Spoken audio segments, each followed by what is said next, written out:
suit is a legitimate super stock race car. We'll show it to you.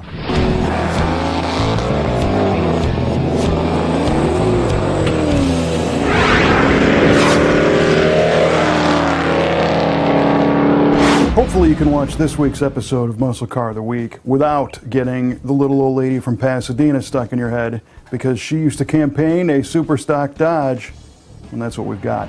1963 Plymouth Sport Fury with the super stock 426 Max Wedge. This is just an awesome, awesome car because it is so basic and so brutal at the same time. It's got one purpose, and that's just to go fast.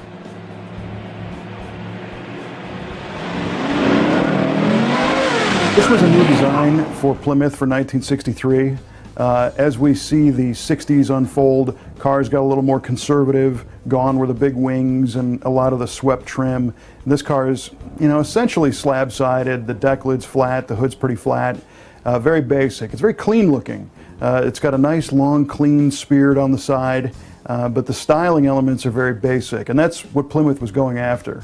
They actually talk about it in some of their advertisements, how they wanted a crisp, clean image, and that's what this car did. The coolest thing about this car is the driveline and the lack of other frills. So when you look inside this car, it is as basic as they come. This thing originally was a 3-speed manual transmission. It got upgraded to a 4-speed for better racing performance. But everything that you see is exactly as it was delivered to Fenner Tubbs Plymouth in Lubbock, Texas back in 1963. And this car was used by the Fenner Tubbs dealership as a drag race car. It doesn't have very many miles on it, and it's been well preserved. It never advanced to have a roll cage or other really, really racy stuff. It's essentially a fully stock appearing drag race car, just as it was delivered from the factory. The heart of this super stock racer is the super stock 426 Max Wedge V8 engine. You look at this thing, you can tell something's up right away. You've got 2 air cleaners and they're staggered across the top of the engine because there's a cross ram style intake manifold. It has long branch exhaust manifolds that look like headers flipped upside down. What you can't see is that these came in either 11-to-1 compression or 13.5-to-1 compression versions, because Dodge knew, man, this car was to be raced. That's why you bought it. In fact, they gave you a brochure that had not only the specs of the engine, but all the part numbers for the pieces inside. In case you had the misfortune of scattering one at the track, you could order up whatever you wanted to put your super stock race car back together right out of the catalog. When you open the hood on this 63 Sport Fury, you see these 2 really large air filter units kind of staggered, sitting on this big bright orange intake manifold, and the valve covers are tucked in there and they say super stock on them. And the cool thing is they called this the short ram intake, and even though it is a very, very big piece, the long ram intake you might have seen on the 413s that had the carburetor staggered about 2 feet apart from each other. These were tucked in a little bit closer. It reduced some weight. It also helped the air intake velocity going into the Max Wedge cylinder heads. You had 2 Carter 4-barrel carburetors sitting on top of this intake. You had a Max Wedge cylinder head that had oversized valves, oversized ports, and a wedge head design, which was a higher compression design. Forged aluminum pistons. This thing was over 11-to-1 compression.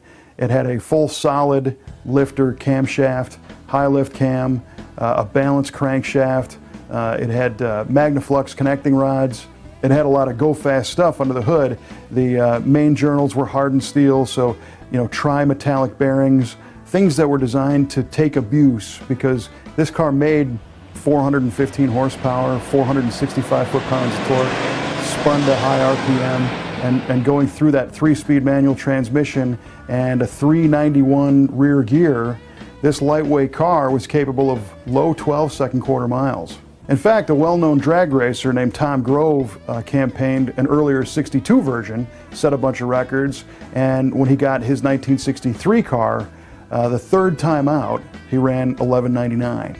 And believe it, this thing's got 7.5-inch wheels with 14-inch tires, just basic stuff, but man, is it fast. The exhaust manifolds are pretty unique on this car. They go up kind of over the valve covers and then back down. They're a free-flowing design, which go into a 3-inch exhaust pipe, which eventually necks down to 2 inches out to the back after the mufflers. So a free-flowing exhaust system to keep this thing breathing at high RPM. Everything about this car is designed just to go fast.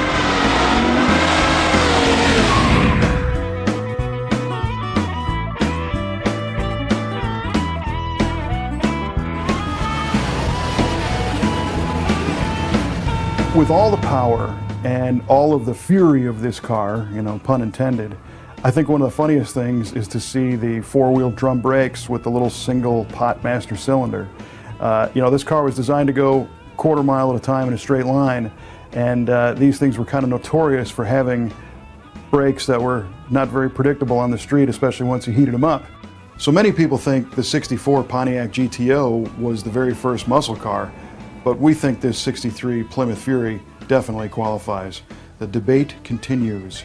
You'll see more muscle cars like this from the Brothers Collection each week on Muscle Car of the Week. We've got more pictures of this one on our website at musclecaroftheweek.com.